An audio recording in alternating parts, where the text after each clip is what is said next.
जाजपुर जिला tax bar association और all India federation of tax practitioner आनुकूल्य रे रविवार स्थानीय जजाति होटेल ठारे वार्षिक और टैक्स संपर्क में एक सेमिनार अनुष्ठित होइथिला। उक्त उत्सव रे जिला बार एसोसिएशन सभापति एडवोकेट विवेकानंद महंती अध्यक्षता करथिले। एही उत्सव रे 4टी पर्याय रे जीएसटी और टैक्स संपर्क में विशेष भाव में आलोचना करा जायथिला।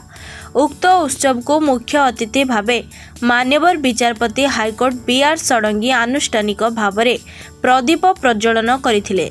सम्मानीय अतिथि भाव में Odisha state bar council vice chairman Rajiv Mahanty, Odisha state bar council member advocate Bibhu Prasad Tripathi जोग देथिले।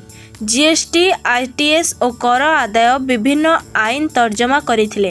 टैक्सर विभिन्न प्रणाली विषय अवगत करथिले। एथिरे ओडिशा हाईकोर्टर senior advocate Jagabandhu Sahu, founder A to Z tax corporation limited New Delhi mister Bimal Jena अंशग्रहण करथिले।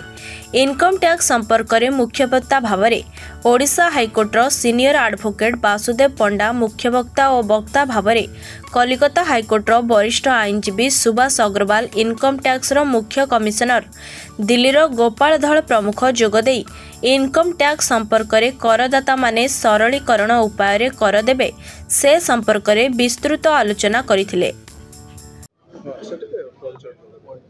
विवेकानंद महांती, प्रेसिडेंट जाजपुर जिला tax bar association.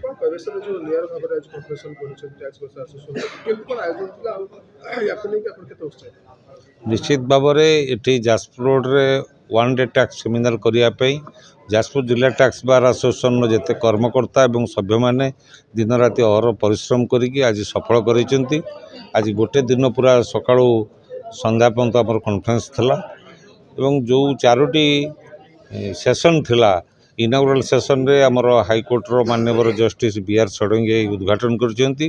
तत्सहित bar council सदस्य राजीव महांती एवं विभू प्रसाद त्रिपाठी जोग देकी प्रेरणा दैछंती। द्वितीय रे आमर विशेषकर जीएसटी सेशन एवं income tax session. GST session रे आमर दिल्ली रु विशिष्ट एक्सपर्ट जे जीएसटी रो सारा भारत रे जरा सुनाम अछि विमल जेट सी आसी आसिक 2 घंटा काल जीएसटी रो जो असुविधा अच्छी जार प्रोब्लेम अच्छी किमिति सॉल्व हो पार किमिति तार सॉल्यूशन आईटीसी मैटर हो अदर जीएसटी मैटर हो तापर विशद भाव में आलोचना कराला।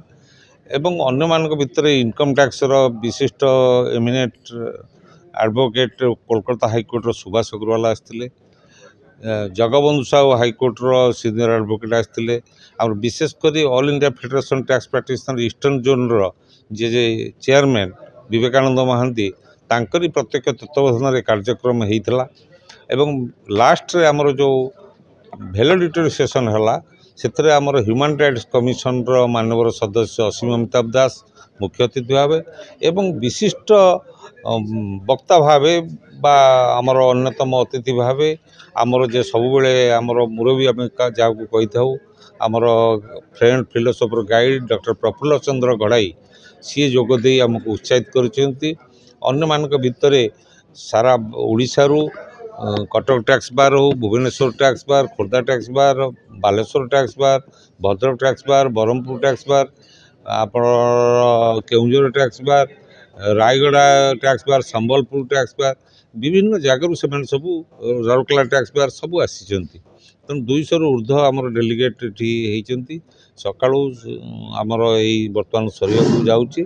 तेणु आज जो वन डे कॉन्फ्रेंस आम भावी सफल होती समस्त आमर कार्यकर्ता मान को धन्यवाद दूँ।